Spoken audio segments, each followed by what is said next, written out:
The question behind the question why now is that why have I waited 30 years to say something? The fact is I haven't waited 30 years. I didn't wait even a day. All that I saw was reported in the Indian Express newspaper the following morning.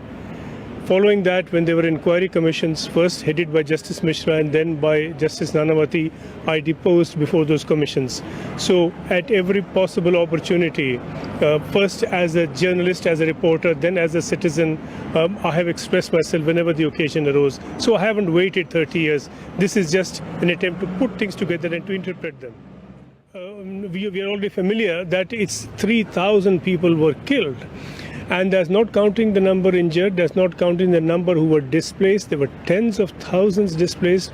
And that scale of killing in Delhi in 1984, which is not that long back, and India is not a banana republic, and in the capital city, we are talking about 3,000 murders committed over really 2 days.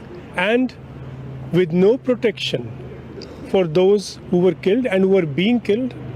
When this was happening in the knowledge of the government and of the police, there were no political decisions, no policing decisions to protect them. This was genocide, and this is not genocide that arose from negligence of the police or the failure of the government. The police, the government were complicit in the killings. They were complicit in murders. They were accomplices in murder. They are criminal in law.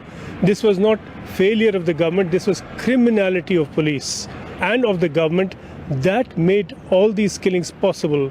3,000 killings over the space of 2 days in Delhi. The first and the most important one was the one that came immediately afterwards, that was headed by Justice Mishra. We are talking of complicity.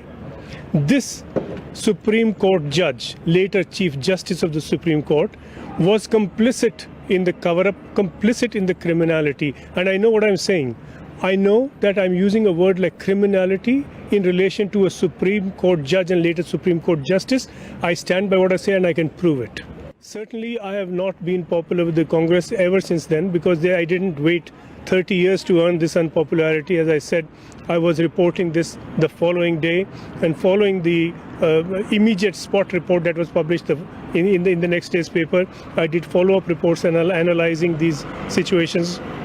So there were a lot of people and senior people in the Congress party who made their displeasure evident in ways that amounted to threats, and not just threats. I was attacked by Congress people out on the streets when I was covering these events, and it was just a miracle that some of us who were besieged and crowded in by these Congressite thugs and attacked, we just managed to get away in time, because who knows what might have happened. There was no police, there was no law and order, there was no sense of civilization in Delhi those days.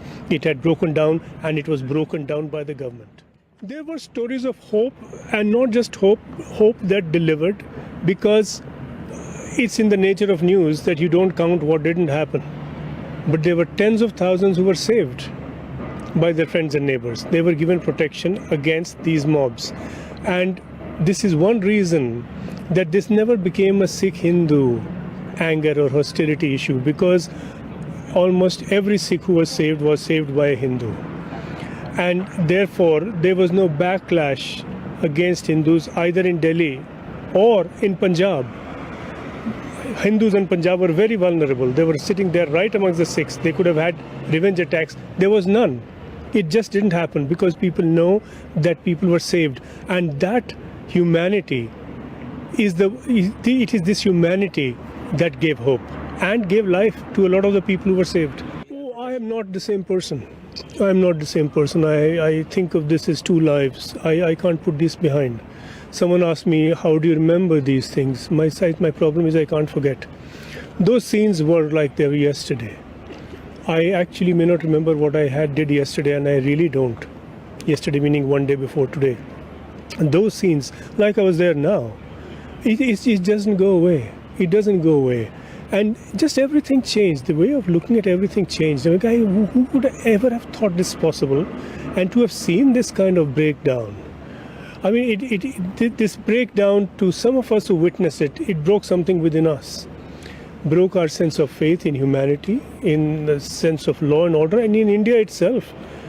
What is this kind of government of India? Is this the great democracy, the largest democracy in the world, of which I am supposed to be a proud citizen? Is this what we are